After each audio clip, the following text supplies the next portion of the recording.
akan didiskusikan oleh kelompok B dari SMA Negeri 18 Bandung. Yang pertama, di situ ada alamat kita. Alamat kita di Jalan Madesa nomor 18, Kelurahan Kopong, Kecamatan Bojong Kalen. Yang kedua ini daerah Jelajahan atau daerah yang kita garap di Aksiku. Yang pertama ada daerah Caringin, kedua Sukamulya, ketiga Bapak Ciparai, keempat Madesa, kelima Citarik. Sebelum kesini, di sini kita mempunyai beberapa tantangan. Yang pertama adalah pemukiman yang kurang teratur, terus lebar gang yang kecil sehingga susah keluar masuk roda buat sampah. Terus di masalah airnya, kurangnya septic tank, aliran sungai terhambat karena adanya pipa telkom atau banyak sampah, pembuangan warga langsung ke sungai. Terus masalah sampahnya, TPS yang kecil untuk 3 kecamatan, terus tidak adanya tempat sampah yang disediakan oleh RT dan RW. Nah, yang kita prioritaskan adalah ruang terbuka hijau. Di ruang terbuka hijau banyak orang yang membuang sampah di RTH sehingga RTH itu salah pemanfaatannya. Terus kurangnya ruang terbuka untuk bermain anak-anak,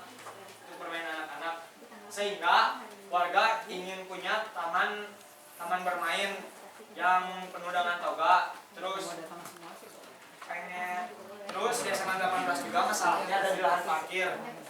Nah, terus di sini yang akan kami lakukan adalah meningkatkan kepedulian warga dan kesadaran warga serta siswa SMA Negeri 18 Bandung. Yang kedua, komunikasi dan sosialisasi siswa dengan warga.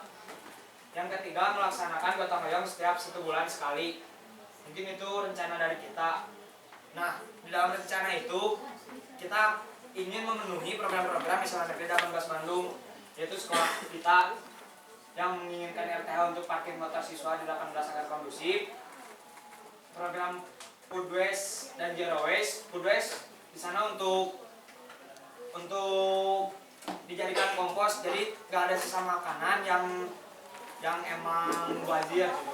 Terus kalau misalkan zero waste, kalau dari program Pariduan kami GPS gerakan pungut sampah, sedangkan di kita akan diubah menjadi gerakan pemberantasan sampah sehingga sampah di sekolah kita kurang. Lalu ada vertical garden, hidroponik. Terus yang selanjutnya budayakan sepeda, karena lahan parkir yang kecil dan mengganggu lalu lintas, kita membudayakan sepeda yang bisa diparkir di dalam sekolah gitu, sehingga parkirnya bisa berkurang. Sekarang kita lanjut ke sini. Ini pengumpulan data primer kita.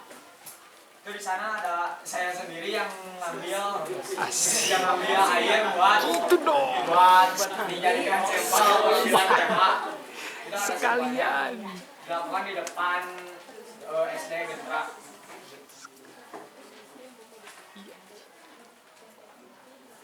Di sini ini hasilnya di Caringin, masalahnya terdapat tiang telkom yang menghambat saluran air. Karena ada tiang telkom, jadi terus di sananya banyak sampah, jadi sampahnya menghambat dan bisa jadi banjir.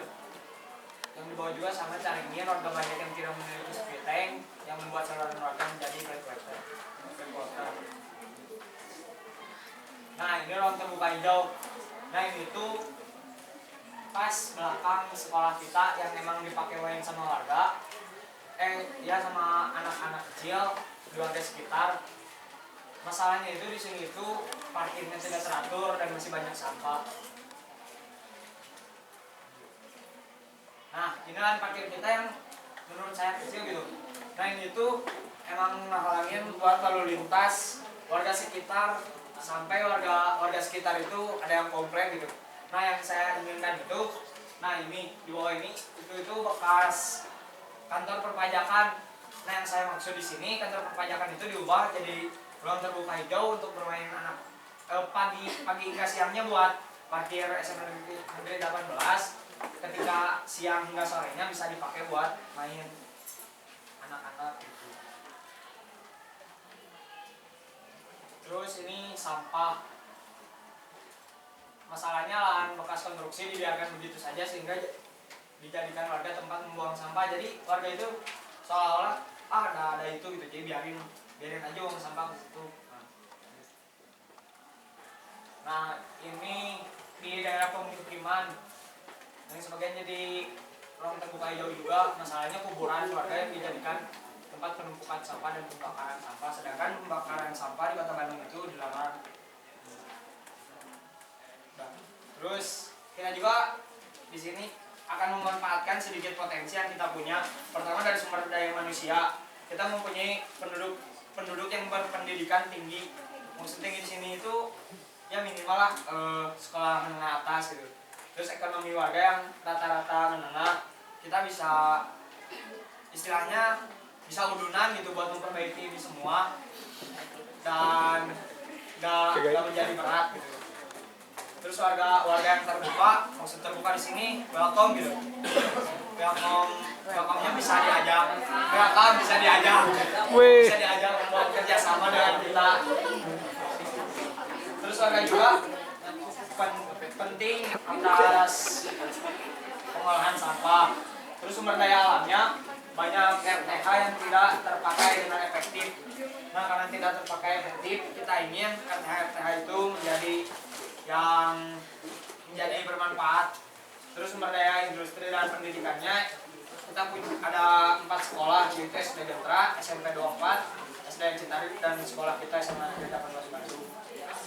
Terus ada Karang Taruna, terus sekolah berbasis lingkungan, karena di sekitar kita udah ada 3 sekolah yang berbasis lingkungan, yaitu SD Gentra, SMA 18, dan SMP 24. Terus kenapa kita mengutamakan RTH?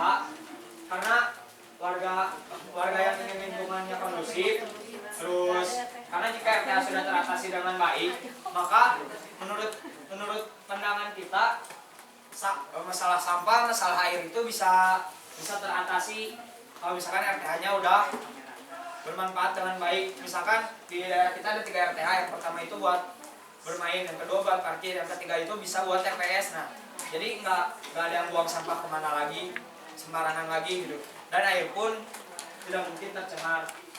Terus kita di sana bisa dengan cara bersosialisasi. Yang pertama bersosialisasi masalah pembangunan taman. Jadi disosialisasikan dulu, ditanyakan dulu keluarganya, jadi mau gimana dan untuk apa, dan bagaimana cara pemanfaatan RTH dan pengelolaan RTH yang tepat. Terus sosialisasinya kita dengan cara bikin pameran terbuka untuk warga dan siswa. Jadi di sekitar SMA Negeri 18 Bandung inginnya kita itu membuat pameran terbuka untuk warga dan untuk siswa 18, sehingga warga dan siswa SMA Negeri 18 Bandung bisa tahu dan bisa peduli dan sadar akan lingkungan gitu. Itu kalau dari kita. Mungkin sekian yang dapat saya sampaikan. Mohon maaf bila ada kesalahan. Wassalamualaikum warahmatullahi wabarakatuh.